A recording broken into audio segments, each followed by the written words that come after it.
answering your tough financial questions for the past 26 years. It's Allworth's Money Matters with co-hosts Scott Hansen and Pat McClain.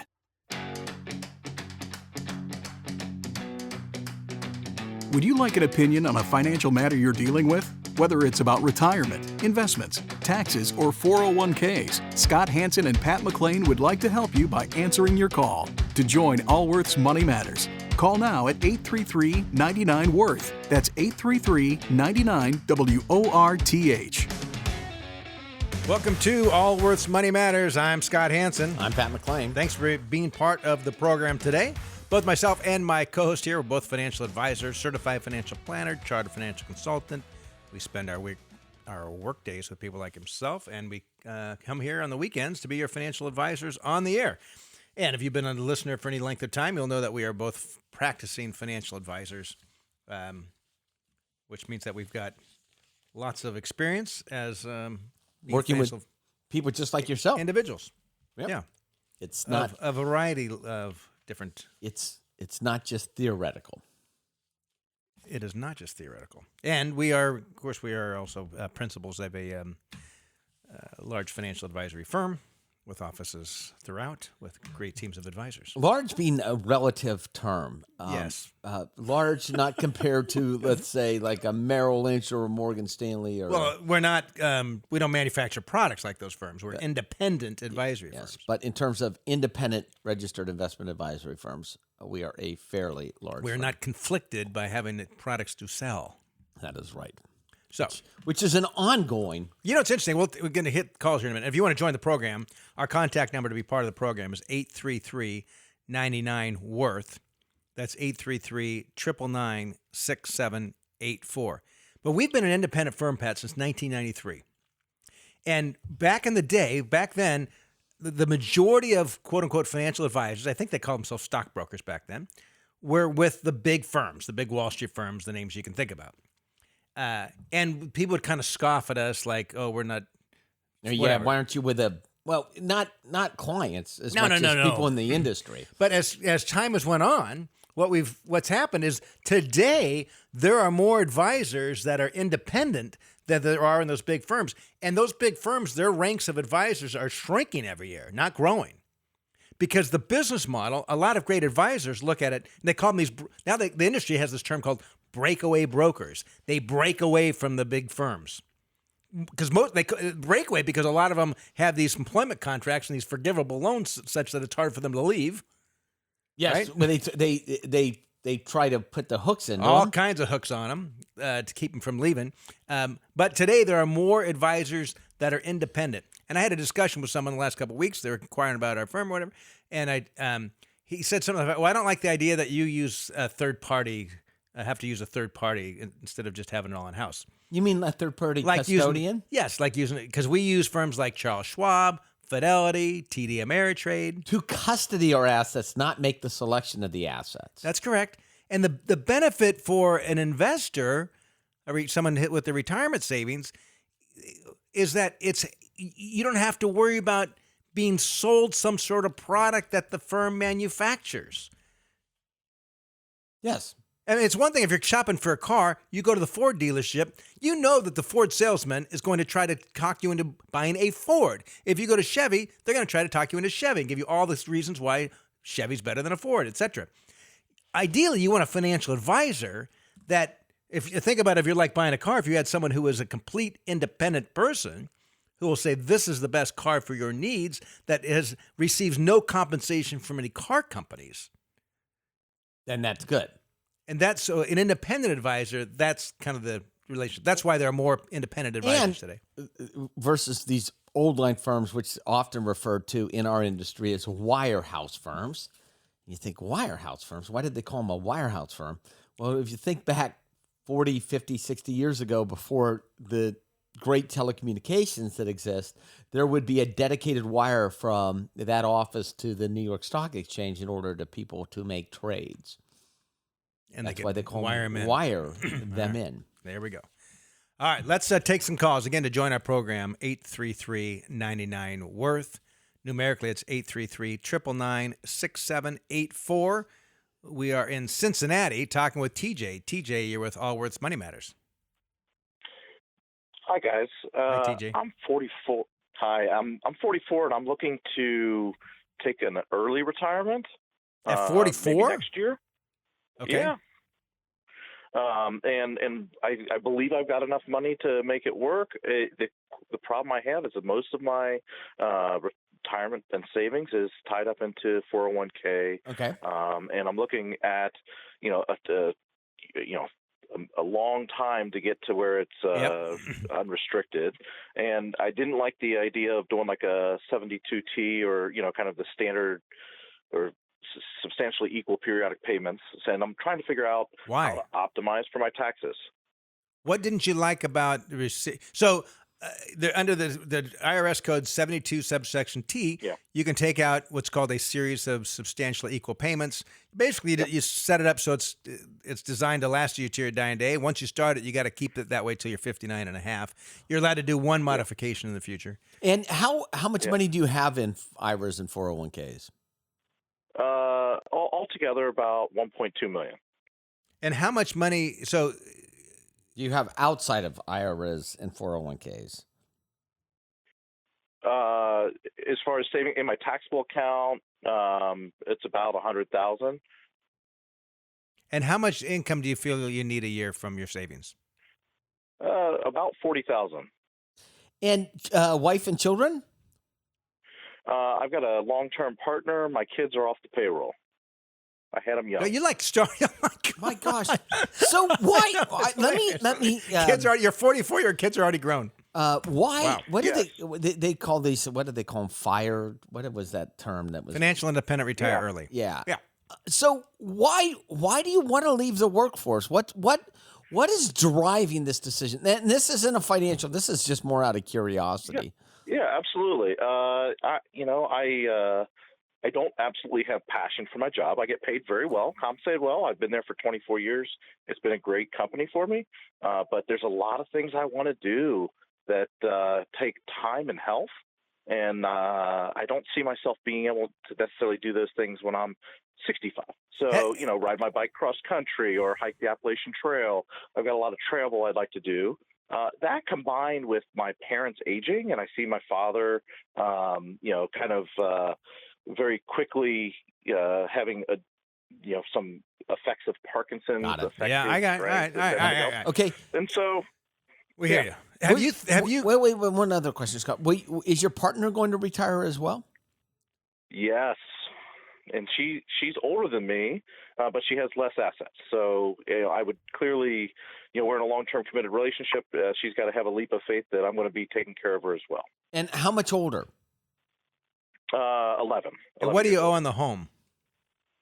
We just sold our house, so we've got that sitting in a separate account. And you're gonna for when we want to buy a house someday in the future. So wow, that sounds so. It's kind of like you're doing like a midlife adventure. Who knows where this is going to take you, right? I guess I have a hard time saying the word retirement because there's so many connotations that go with that. But it's really, because I see myself working at some point, but I really don't want to give up this really good paying job a little bit early when, sticking around a little bit longer would have a much better effect. Well, of course, you can work until the day you drop dead. It'll be the best thing for you financially. So not going to be able to ride your bike around the country or hike the Appalachian Trail.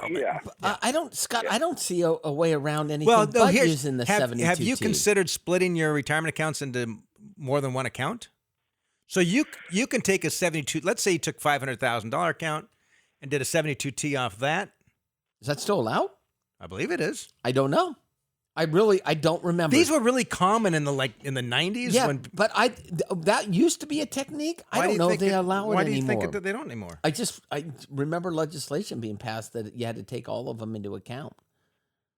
I don't think so. Well, that's what I would look at. And honestly, I haven't done a 72T myself personally in years and years and years. So we would actually dig back into the tax code to see if it's changed. In years past, what we would do is we'd set up multiple IRAs and then turn streams of income on out of those under 72Ts if, in fact, people needed more income. But I remember it's kind of sticking in my brain that they changed that you had to take all IRAs into account. Including Roth IRAs? No, not Roth IRAs. Okay. Not Roth IRAs. How much do you have in Roths? I've only got 47,000 in Roth.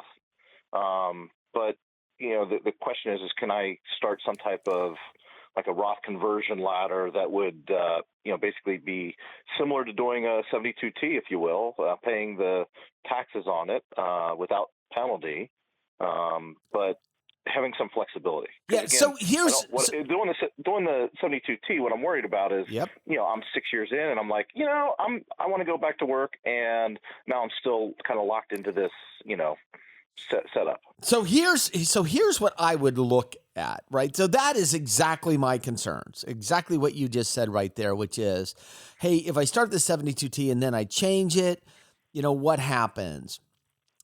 Your spouse is you can have multiple. I've been looking at them. Can you? You could have multiple. So the thing that I would look at too is that if your partner, if you guys are comfortable with this, she can start a distribution out of her 401ks as long as she separates from service and she's over age 55 without penalty, right? Yeah. So if she's comfortable using some of those assets for the first year or two, what I would not do is, in your situation, I would not start a 72T on any account for at least a year, probably two, if I could help it. And the reason is you may change. You might find that riding your bike across the United States is miserable, right? Or that the Appalachian Trail is not what you imagined. You might decide that you actually like work more than you did. And by the way, when I was 18, I tried to ride my bike across the United States with my brother. We started in California, Sacramento. We went up into Yellowstone and down into Denver. And at 18, I did what most 18-year-olds, I didn't do the proper planning, and we ran out of money in Denver. And ended up staying with a relative. But I did not have $1.2 million in an IRA. But you could say, let's say it's 6 months in, you're like, I'm really enjoying this. Because you don't want to spend down your $100,000 to suddenly you only have $10,000 left, and now you're forced. And it appears you can split the IRA. Just like I didn't see any legislation. I would double check before I did it, but that's just how this is how it's been done in the past. You can split that. So let's say you have one account with whatever the dollar amount is, where you have some income coming from a 72T. That one you're locked into to 59.5, but they do allow for a one-time change in the future to reduce that way down. You'd still be stuck with something. And then if you find in the future that, like, I need a little more money, you can have a second account with a 72T, so you can get some flexibility there. What you don't want to do is pay early withdrawal penalties, though. I mean, that's for sure you don't want to do that. Yeah. That's just... So give it a year, live off your savings for a year, and then start a 72T on a portion of the account. Yeah. Okay. That's what I would look at. Hey, good luck to you. Good luck to you. Have fun. Thanks, guys. Are you going to be one of those people that lives in a van? I've been reading about those people.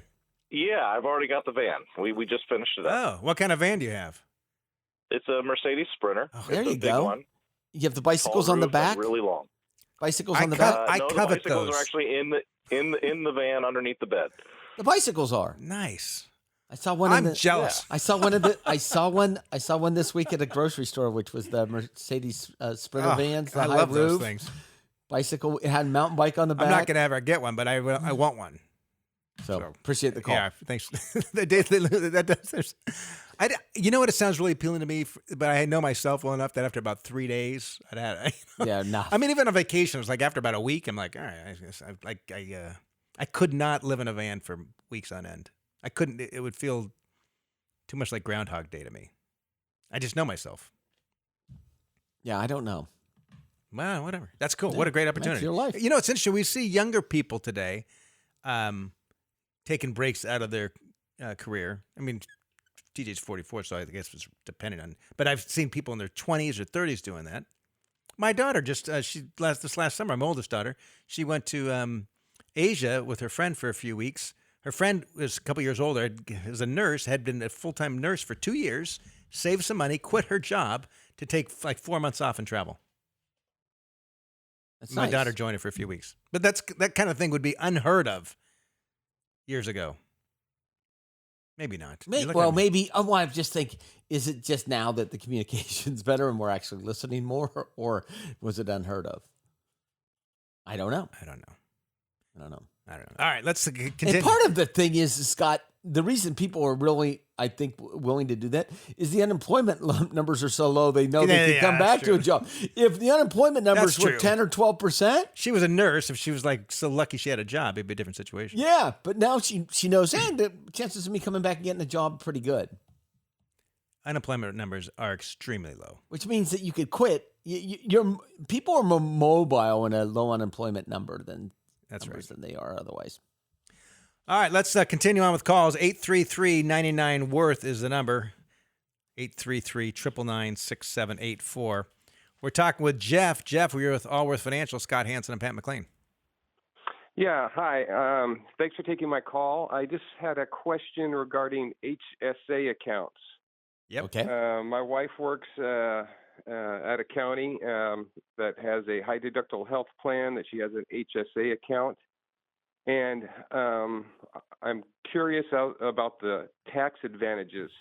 Googling and stuff, it talks about the 3x3 benefits, tax advantages to the plan. But I've also heard from a tax advisor that on your annual contributions, what you don't use from that year for qualified medical expenses then gets taxed. The balance that you don't use, is that? No, that's not right. That's wrong. Nope. So it's tax deferred. For the rest of the listeners, HSA is the health savings account. There are some other cafeteria plans. What are those called today? There's flexible savings. The FSA. Those are different than HSA. Okay. HSA, you can contribute whatever the maximum deductible you have, $5,600 a year or something like that. That can go into it. You can either choose to use those dollars for your medical expenses throughout the year, or you could choose to allow them to continue to grow. I have had personally an HSA for a number of years. I think I use a local credit union that gets distributed from my employer, which I'm co-CEO, but the employer, and then periodically I will transfer it to there's an independent firm that specializes in HSAs that allows me to invest in no-load mutual funds, so I can have a broad diversified portfolio. My plan is not to spend these dollars until retirement time. I figure as long as I have some cash to pay for my medical expenses, I'll use that. And I think of it almost like another sort of IRA. Right, that's what I discovered. There's a certain amount with this particular, it's with Optum Bank. There's a certain threshold that if you get over that, then they allow you to invest in mutual funds and such. Yeah. And, but you can always transfer to another firm. You don't have to keep it in that bank. Okay. So, but no, I just, the last year was the first year we filed a tax return utilizing this HSA. And, the tax IRS sends you a form and such. And we were told, or I guess misled, that what you didn't use from that previous year's contributions would be taxed. Only if you pull it out. So if let's say you had $5,000 going into your HSA and you had $2,000 going to pay for some medical expenses or whatever, and you said, let's just take the other $3,000 out and go spend it on a nice weekend somewhere, well, then that would be taxable. Okay. Well, that's not what happened. I mean, it all went in there and stayed in there. And we only used partial amount of that to pay for various odd expenses, and the balance stayed and rolled over. Then on your tax return, do you see a line item where it was included in your income? Well, that's what I got to do now. I got to go back and we might have to revise our 18 or tax return because I can't find that anywhere in all the research. But are you sure it's listed? So. Are you sure it's listed on your tax return? He doesn't know. Oh, he's got to go back and look. Look at your tax return. No, I mean there's I got the form here. No, I'm talking about your tax return itself. Do you see a line item on your tax return that you filed for last year? That you paid income tax on that amount? That's what you need to look at. Okay. All right. I'll double check that. I know. My guess is it's not there. Filled out this 8889 form, health savings account, HSA form. So, and I'm not going to go searching through this tax return here while we're on the line. Yeah. But okay, I'll check that out and make sure. It was very odd to me. But I'll tell you, so Scott uses his as supplemental retirement savings I do. account. Right. Or old age medical expenses. Old age medical expenses. I don't use probably it. how it'd be I used. don't. Although I am a financial advisor, and that's the way we should be using it, because we should be paying for our deductibles out of pocket. My wife doesn't want to do it, and so we don't. Gotcha. There you Happy go. wife. Okay, Happy because life. it's growing tax-free, right? Like you Yes, said. That's right. It's like an another IRA. That's how I look at it. Yes. Yep. Exactly. You've got Okay, it. thanks, All guys. right, Jeff. Good luck to you. Let's continue with calls. 833-99-WORTH is the number here. We're talking with Will in Northern California. Will, you're with Allworth's Money Matters. Scott Hansen and Pat McClain. Will, are you with us? I don't know what happened to Will, but here's the thing. One of the things when you're on hold for a radio show, and I apologize if sometimes you have to be on hold for longer than a minute or two.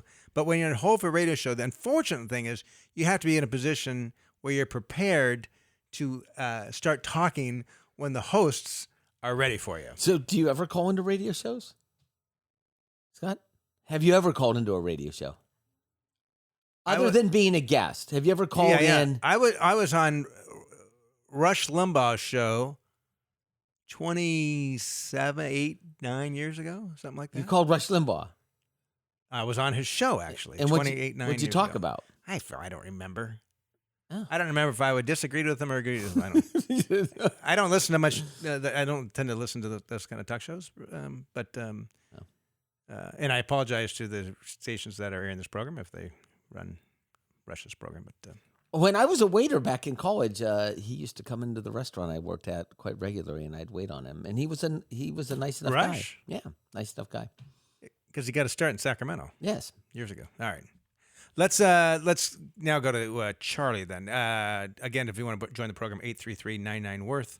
We're in Texas talking with Charlie. Charlie, you're with Allworth's Money Matters.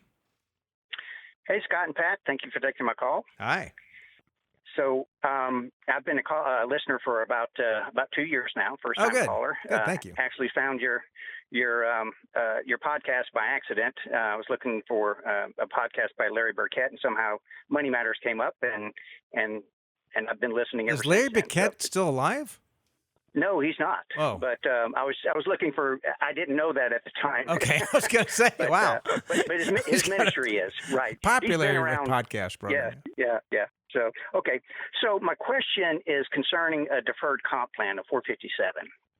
So about 9 years ago, I was looking at plans for my wife to start, her retirement, to start enhancing her retirement savings. And I was accustomed to 401ks where the fees are, they're okay. They're not significant, but so I started investing. She started investing in both the 457 and the 403b, and not really looking at the fees associated with these things. Well, earlier this year, in fact, I never really looked at the fees, assuming, which is wrong, but I assumed that they were relatively insignificant.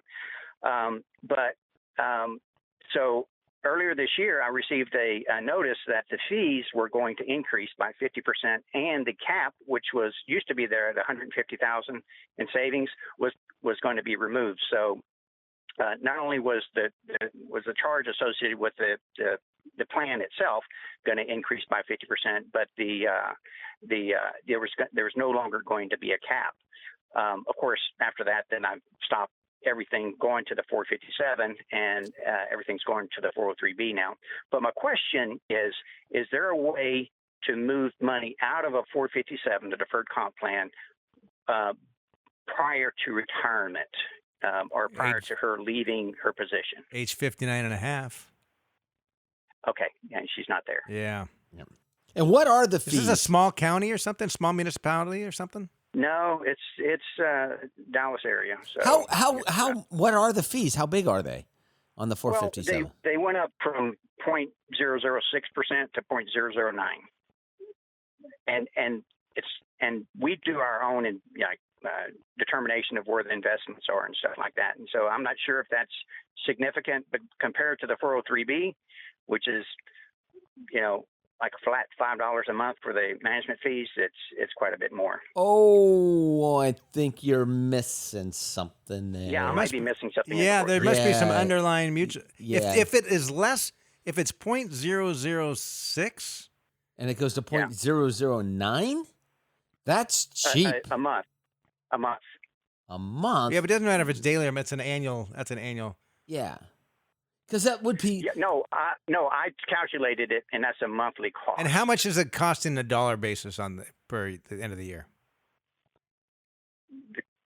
The cost in the dollar basis. Yeah, what's it costing out of pocket? What's the actual dollars that you're losing to these expenses? Oh, it's like $120 a month on a that is on how big then. the count?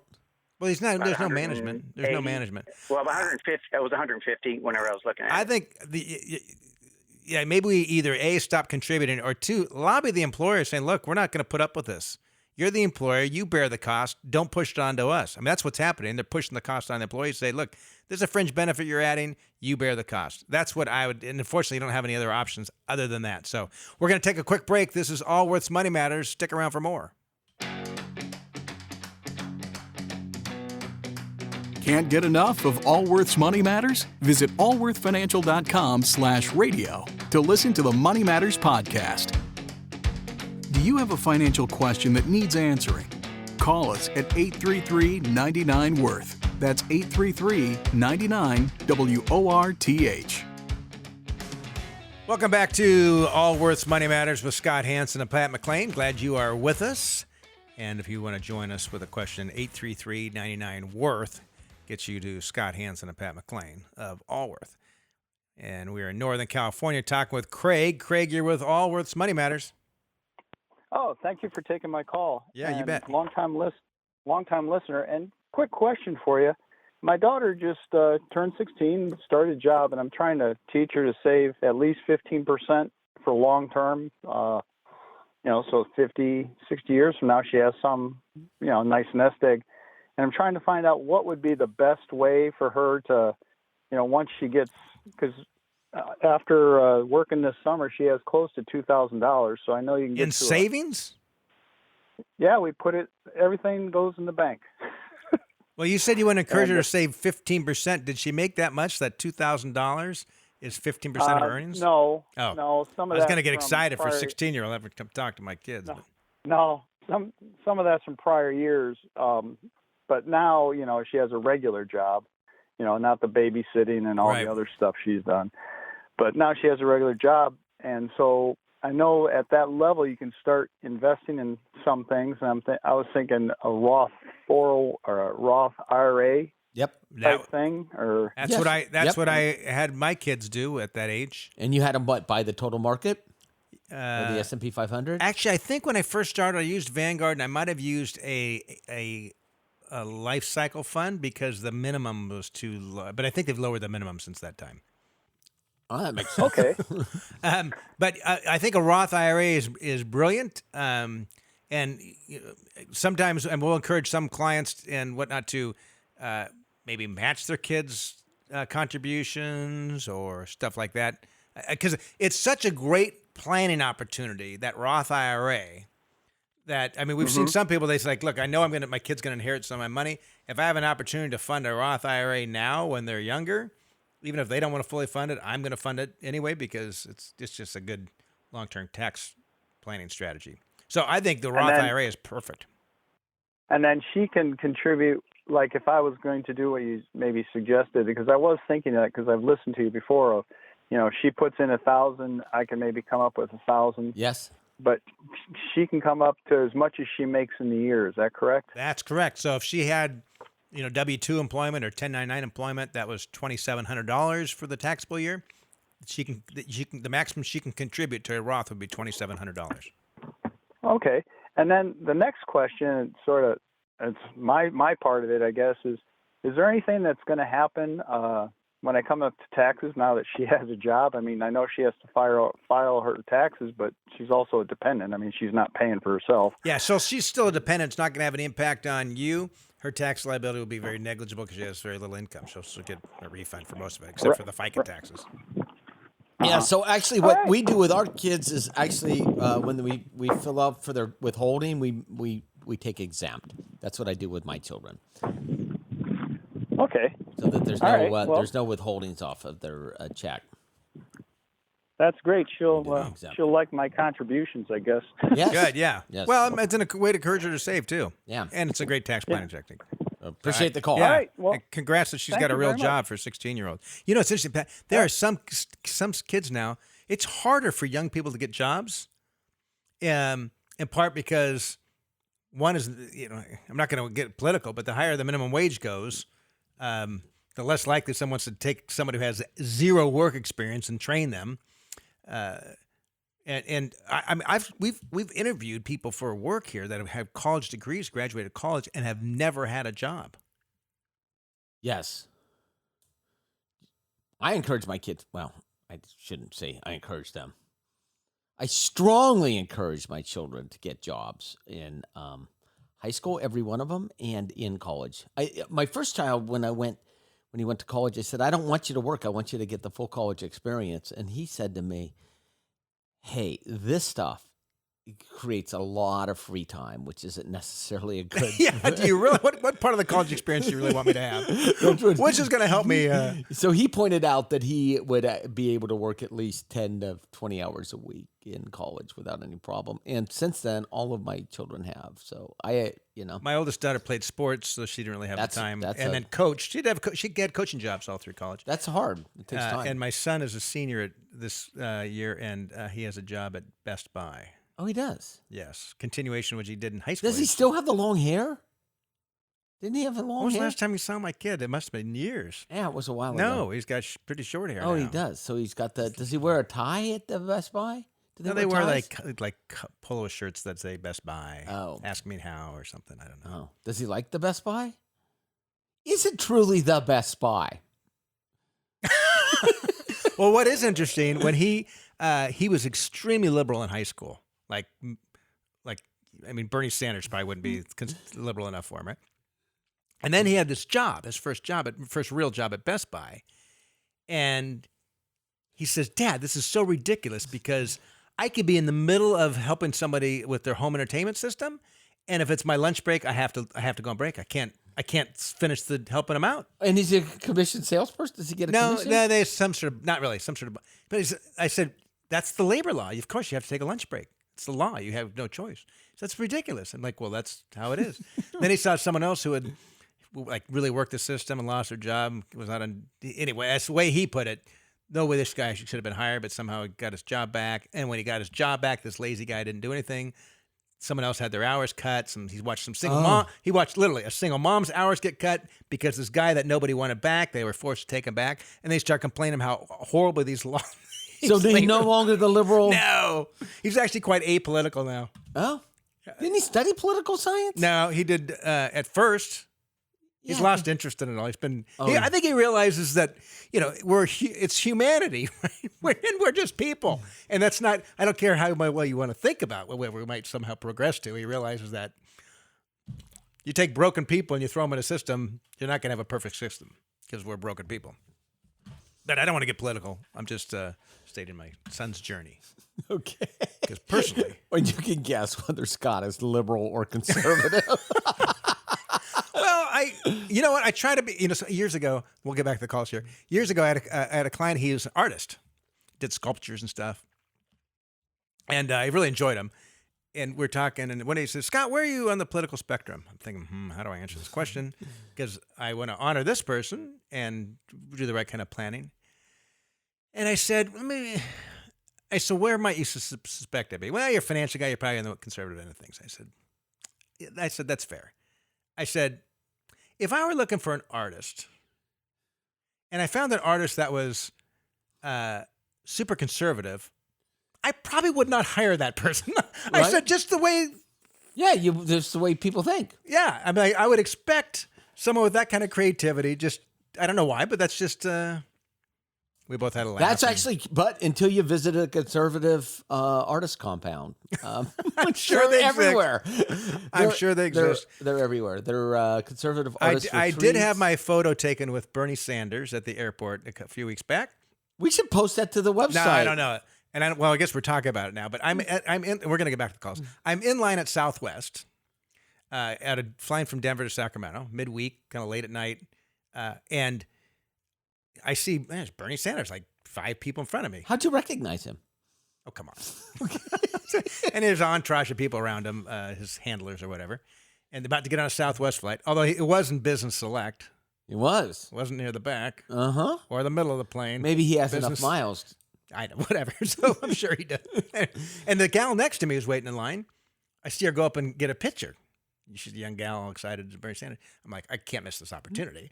So I went up and said, hey, can I get my picture too? And I got my photo taken with Bernie Sanders, just the two of us.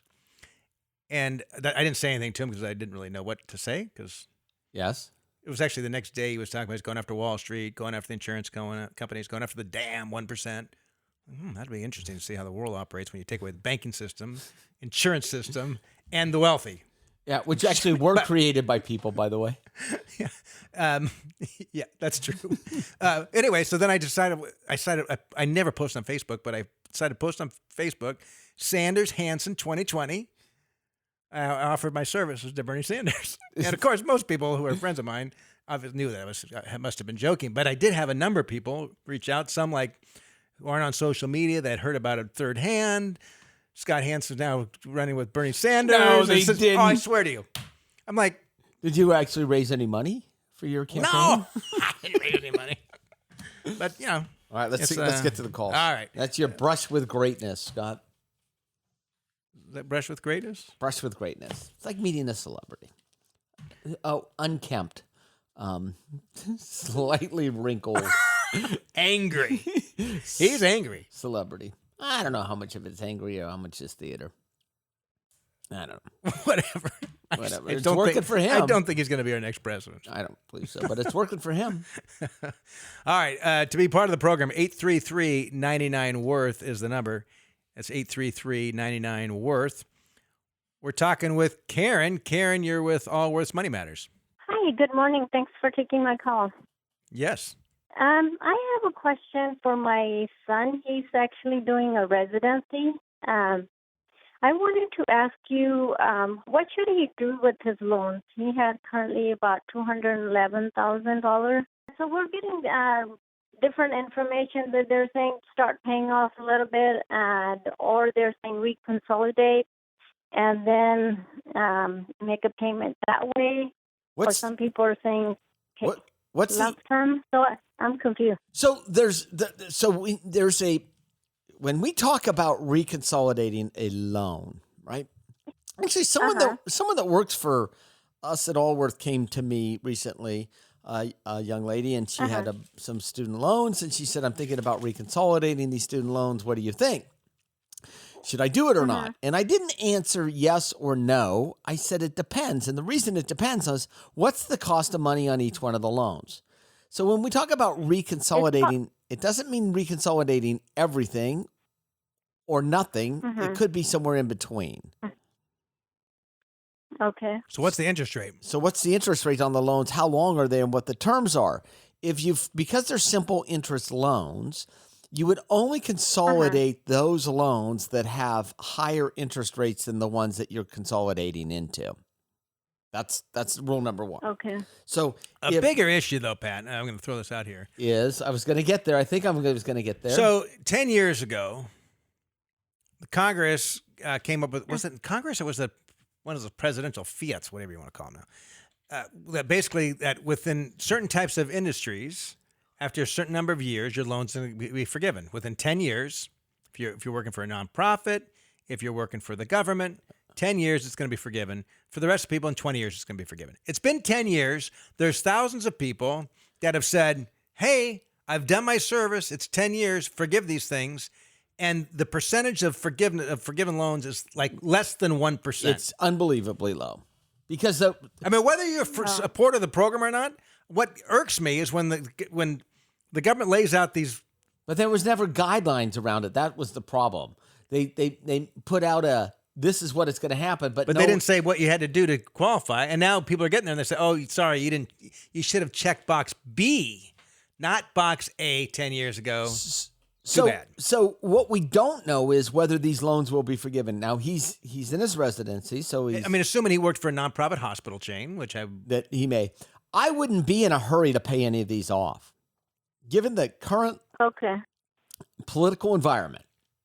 If he were my son, I would look to to consolidate into lower interest mortgages loans if it made sense, but I wouldn't be in a hurry to pay anything off at all. At all. Okay. In fact, exactly the opposite. Because what happens is they could come in and say, okay, rural, you're in a rural district.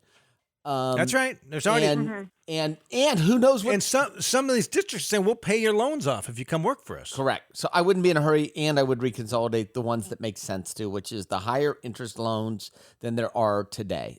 Everything else I'd leave alone. All righty. So what franchise would you recommend to do the reconsolidating with? Do you have any suggestions? Who should I go with? Oh, in terms of who to consolidate the loans with? Why is it? Yes. Well, we don't know whether you should consolidate the loans. Well, first of all, it's her adult son who's in residence. Yes. So what he should do, is actually take a look at the cost of the money. That's what you're interested in, is cost of money, and get a couple quotes to see if cost of money is lower. If the cost of money is lower, then take anything and refinance. That's a higher cost of money. That's all you need to do. We don't care what company it's with. It's just the challenge is unless there's some that are going to disqualify. I mean, it's a black box. We don't right even now. know. It's a black box. Yeah, we don't know. No one knows. Because, like you said, Pat, they had these. They came up with the parameters late in the game, and nobody understood them. So I don't even know. But you would most certainly refinance into lower cost money. And I would use whatever government guaranteed programs were out there to back it. Because if you're going to get free money, good chances it's going to come from the government more than anyone else. Well, it'll be really interesting to see what happens with some of this loan forgiveness, because I've got a daughter in grad school and my son's a senior at Boston College, and I've been paying for their education. Are you thinking about having them take out personal? A little late now. No, I'm not now. No. But, I mean, let's assume that a couple years from now there was some forgiveness. I would have thought, well, heck, had I. That's a good point, because my daughter's in graduate school getting their master's in education. I should have done this. But there's certain programs they don't qualify for. Oh. All right. Hey, before we go back to the calls, I continue to be disturbed, Pat, about equity indexed annuities. As you should. And it's not that, like a lot of financial products, there might be a time and place where they could possibly be appropriate. The construct in and of itself of an equity indexed annuity perhaps could be appropriate at some point in time.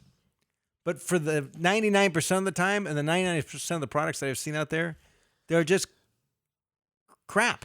Well, the biggest issue I have with them is many of the people that sell them aren't licensed, securities licensed, they're insurance licensed.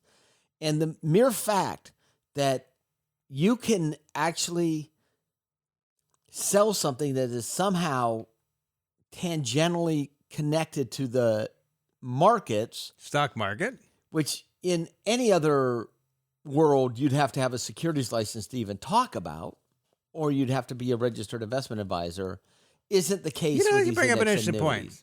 So if I were to recommend a total stock market fund or an S&P 500 fund to somebody, I'd have to be either securities licensed, which means you would be receiving a commission on that. And I'd go through lots of training, and I'd have to pass some qualifying tests. Yes, and there'd be a public record for where people can go find me, and I'd be scrutinized. Or you'd be a registered investment advisor, which means you were going to either charge a fee or a flat fee or something. But I'd also need to go pass a securities test or be a certified financial planner. Yes. But on index annuities, all you have to be is licensed to sell life insurance, which is a 1 or 2 week course? I don't remember. I don't know what it is today. 1 or 2 week course. I think it's like 2. But so let's talk about the premise of how these are sold. I don't even know if you need a high school degree to be an insurance agent. But let's talk about the premises how these indexed annuities are sold. And why are we talking about this, Scott? Because people are listening to this and like, they talk about this about once every 3 or 4 weeks. Why? Because we see people who come in here with money locked up that they cannot get out, and they're not able to meet their income needs. So this is out of Consumer Reports. Or they're taking some withdrawals from them, and just the fact that they're taking the withdrawals is causing any of the benefits that the policy could possibly have to be eroded. So this is an article from Consumer Reports. Indexed annuities Consumer Reports. Indexed annuities may promise more than they deliver, right? So yeah, in the article, financial planners and regulators are increasingly warning consumers to think twice about buying a popular annuity that promises better than average return, but carries high fees. Sales of index annuities, as they're known, have soared in recent years as insurance agents and brokers pitch the product as a way for investors, particularly older Americans, to boost their retirement income. But the problem is, according to this article, is that annuities are extremely complex, carry high fees and surrender charges, and often fall short of their promised returns. That's not us. That's Consumer Reports. That is consistent with what we've been telling you for years. This is my favorite quote out of this I whole like the same thing. article. I'm going to steal it. It actually, and this is a quote from Tony Isola. He's a certified financial planner in New York City. I hope to meet Tony someday because this is one of the best quotes I think I have ever heard. These annuities are like investment timeshares. You can't get out of them easily. The costs are high, and the salespeople are often misleading about your returns. Yeah, like a timeshare. I don't know anyone who wants a timeshare anymore. Do they still sell timeshare? They do sell timeshares. But thank you, Tony Isola, for comparing annuities, index annuities to timeshares. But they said the sales of index annuities this year will exceed $70 billion. Now, that's tiny compared to the trillions of dollars invested in stock funds, as an example. But $70 billion is a lot of money. So let's talk about the premise of how these are sold. These are sold is that you actually have no downside. You participate in the market gains, but when the market does poorly, then you don't lose any money. So on its surface, that actually has some validity to it. In fact, I heard an ad on my way to the radio show today about someone talking about how you can get market gains. You participate in the market when it goes up, but nothing on the downside. So what they use the word carefully is you participate in the market when it goes. What they fail to mention is oftentimes these will have a 10 to 12 year surrender charge. And you don't get the full returns. You don't get the full returns. What happens is you get a percentage of the returns and you don't participate in any of the dividends in the market. And you have to stay in the contract for a period of time with no withdrawals in order to get it. So how do these insurance companies make these promises? What do they do? So let's deconstruct an annuity, an indexed annuity. What happens? It's not that the insurance company is saying we're going to take the stock market risk for you. They don't take it. They don't take it. They don't take a risk. They package a product. What they do is they will take let's say I gave them $1 million. And I don't, it's funny. I don't know when the last time we talked about this. I don't know if it was in the last couple of weeks, but it's one of these things that we see and it irks us. So if you're like, why are they talking about this again? Look, there's no such thing as a free lunch in the investment world. We see people that come in with index annuities wanting to move them out, and we have a difficult time helping them because of the surrender charges. They're massive. So an insurance company, I give an insurance company $1 million and I buy an indexed annuities. I'm not really buying them. They're sold to me. I buy an indexed annuity. What does that insurance company, Scott, do with that $1 million? Well, first, they take a portion of it and pay a fat commission to the salesperson. Oftentimes, anywhere, as I said earlier, from 8%, 9%, 10%. The longer the surrender charge, so if you own one, the longer your surrender charge, the higher the commission. The bigger the commission. So they have a vested interest a salesperson who has a vested interest to sell you a long surrender period. So take my $1 million, they take $80,000 or $70,000 and they give it to the sales guy. Number one, normally up front, by the way, so that the outcome of the index annuity doesn't really matter to the person that sold it. Then they take the rest of the dollars and they take 90+% of it and they buy bonds. What are interest rates on bonds today? They're really well, low. Considering that Apple just sold some 30-year bonds at less than 3%. So they buy bonds with them. There's a bunch of companies that are now less than Disney, less than 30%. Once they sell those, once they buy those bonds, they take the income that is generated off of the bond and they buy they buy upside options or put options on an underlying index, normally the S&P 500, but it could be something else. So how can they say they guarantee? Well, what happens is, assuming they're going to take that risk on the bond portfolio over that period of time, and the income those bonds generate, they're buying the options, which is the ability to participate in a percentage of the market. But the way the annuity contracts, these index annuity contracts start and the way they end are oftentimes completely different because they give themselves wiggle room as to the participation in the marketplace. They have the ability to change the rules of the game midstream. So you might buy an equity index annuity. It's got a 12-year surrender charge. They tell you you're going to get 80% of the increase in the stock market. And 3 years down the road, they say, you know what? It's now 40%. I've seen these. Or 30%. But that's why this quote, annuities are like investment timeshares. You can't get out of them easily. The costs are high and the salespeople are often misleading about your returns, because they don't tell you about the bad stuff. And the reality is, if you're going to buy an investment product for 8, 10, or 12 years, you're going to be able to withstand a market cycle or two. For 12 years. Yes, of course. Yes. So stay away from it. Anyway, we are about out of time. If you haven't been to our website in a while, Allworth Financial, encourage you to do so. We've got a great set of learning tools there. We have a thing where we talk about equity index annuities, if you want to learn more about that, and some annuities in general. But also we've got some variety of great blogs, and I don't even know what we have. It's quite a bit. I was actually on the website, and everything on our website we do internally, which means that we write the articles, we do the videos, we do the production behind it. It's our opinion. Yeah, it's not repackaged stuff. It's all stuff that Allworth produces, and I think it's with our spin on things, our take on things, we should say. So anyway, we're out of time. Thanks for being with us. We're here the same time, this channel next week, or our podcast. Enjoy the rest of your weekend. This has been Allworth's Money Matters. This program has been brought to you by Allworth Financial, a registered investment advisory firm. Any ideas presented during this program are not intended to provide specific financial advice. You should consult your own financial advisor, tax consultant, or estate planning attorney to conduct your own due diligence.